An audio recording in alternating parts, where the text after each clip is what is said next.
I've been picky. You're seeing me, I'm seeing you. We're probably not gonna like cut this into pieces for socials or anything. This is just me doing a little documentation of me. I'm currently a hired gun freelancer to do whatever video shenanigans that people want me to do. And I have been doing them. I've been working at what is a very reasonable rate. It's just very disorienting for me, I think. What has been funny in this whole process is that people have approached me for work. People have also approached me for like real like jobs. In the past, usually I've had to like beg people for a lot of jobs or like offers or whatever it is. And I am now in a place where I am being picky.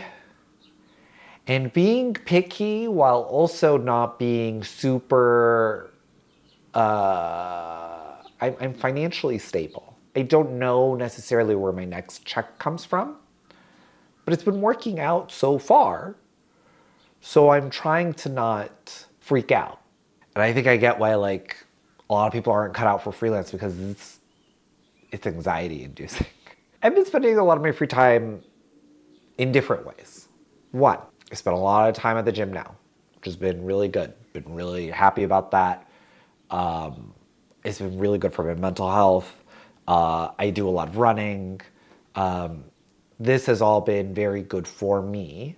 I've been enjoying. Two, I'm reading a lot more.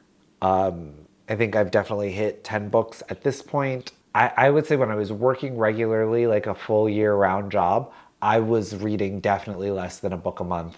And there were definitely a few years where maybe I completed like 2 books in a year. I just wasn't like being a reader because I was like tired and like sometimes you just want like boring shit and you just want to listen to podcasts and watch a bunch of TV shows. I'm also watching so many TV shows and I need to like figure out a way to reduce some of my screen time, and that's part of what this is that me hoping that if I spend more time creating and making, that'll do some of that. The thing is that I needed to do some enrichment, I needed to do some exercise, but like the main point of why I'm doing all this freelance stuff is so that I do more expression, right?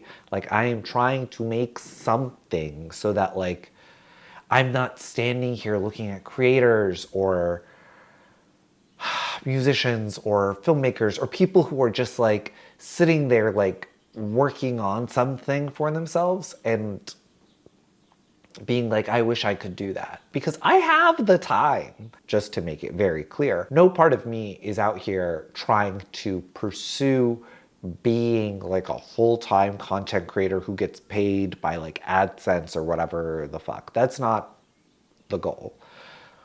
The goal is to make something I am excited to make. And that if I were to get a real full-time job later, that I would still have an outlet to make stuff so that I would be excited about the time that I spend on my computer editing something and like be able to keep that part of my brain alive. And that's really part of what this whole thing is just a way to like jumpstart my creativity, to like give me reasons to do a lot of that stuff. And having a template by which to get to know your own creative self is nice. I've been like writing a lot every day and that's been very helpful. And it's just good to know that like I'm not doing nothing. Like I was on my friend's podcast the other day and like the clips were like being seen by people and people were like, Hussein, you sounded smart. And I was like, oh, I guess I do have good ideas. I guess like I am like a person who can be filmed and like have some of it put out there. So, and I don't have a job or anything else to stop me from making more of this. So